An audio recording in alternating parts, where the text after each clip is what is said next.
হ্যাঁ, আমরা দুজন এবার প্রথম খেলছি। অভিযোগ ছিল আমি নাকি নেই না, ওর সারা জীবনের অভিযোগ। না, আলহামদুলিল্লাহ, থ্যাংক ইউ বাদল ভাইকে যে আমাদের দুজনকে পিক করার জন্য।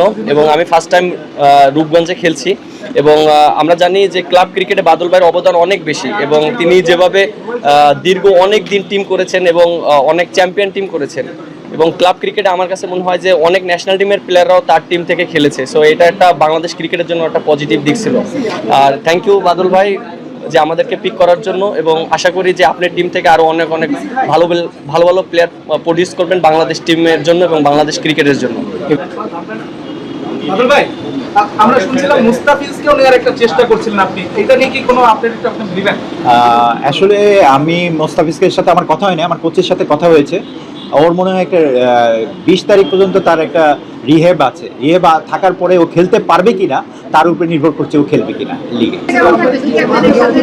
না, অবশ্যই চ্যাম্পিয়ন, অবশ্যই আমরা লক্ষ্য থাকবে চ্যাম্পিয়নশিপ হওয়ার জন্য, কারণ যেহেতু টিমটা অনেক ভালো টিম করেছে এবং আশা করি যে আমাদের টিমটা যদি আমরা সবাই একসাথে বন্ডিং ওয়াইজ খেলতে পারি, আশা করি অবশ্যই আমরা চ্যাম্পিয়ন হতে পারবো। বাদল ভাই, 2 আইকন কত ম্যাচের জন্য পাচ্ছেন?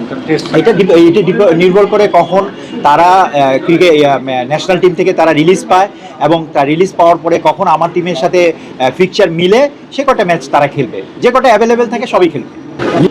বাদল ভাই, আপনি টিমটা একটু দেরিতে স্টার্ট করেছেন, যেটা করবেন কি করবেন না, আপনার শেষ পর্যন্ত কেমন, মানে এটা কেমন? আমার মনে হয় আপনারা জানেন সবই ঘটনা, আমি আর ওটা পিছনে যাচ্ছি না। অ্যাকচুয়ালি আমাদের সরকারের ক্রীড়া মন্ত্রী, আমাদের বোর্ড প্রেসিডেন্ট তামিম ইকবাল আমাকে রিকোয়েস্ট করেছিল। আমি অ্যাকচুয়ালি আপনারা জানেন যে আমি টিমের যা ছিল সবার সাথে সব থেকে আমি তাদেরকে ছেড়ে দিয়েছিলাম, কিছু ধরে রাখতে পেরেছি। তারপরে আমাদের ন্যাশনাল এখন আইকন দুইজনই, দুই ফরম্যাটের ক্যাপ্টেন, এবং আশা করছি এদেরকে নিয়ে এবার আমরা চ্যাম্পিয়ন ফাইটে থাকবো। দল গঠনে আপনাদের ভূমিকাটা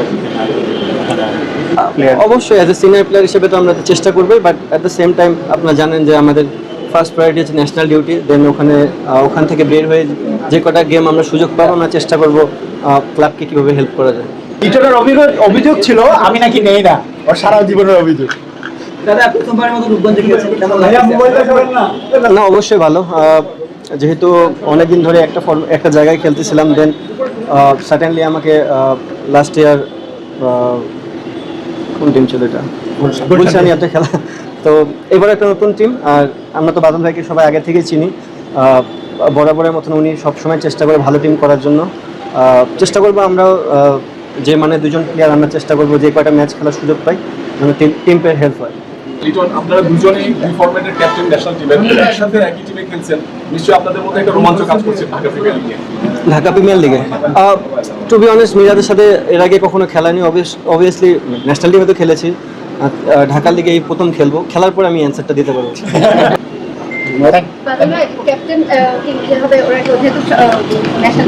ওরা এখন আপনাদের ডিসিশন হয় নাই, আমাদের তো জানেন দুজনেই ক্যাপ্টেন, ওরা ডিসিশন নেবে কে ক্যাপ্টেন।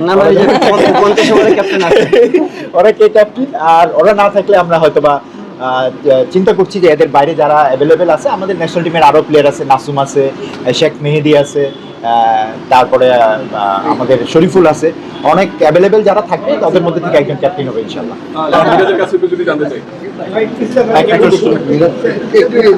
না, আমরা তো একসাথে অনেক দিন ধরে আছি এবং আমরা একসাথে টেস্ট, ওডিআই, টি20 সবই খেলেছি এবং ক্লাব ক্রিকেটটা অবভিয়াসলি এটা একটা ডিফারেন্ট গেম এবং এখানে মানে সব ডোমেস্টিকের প্লেয়াররা একসাথে থাকে, এখানে সবার সাথে মানিয়ে নেওয়াটা খুব ইম্পর্টেন্ট। বাট লিটন দাসকে তো নতুন করে চিনানোর কোনো কিছু নেই, সো আশা করি ভালো হবে একসাথে। National icon in the whole world. Thank you. সব ধরনের খেলার খবর পেতে সাবস্ক্রাইব করুন, সঙ্গে থাকুন খেলার পাতার।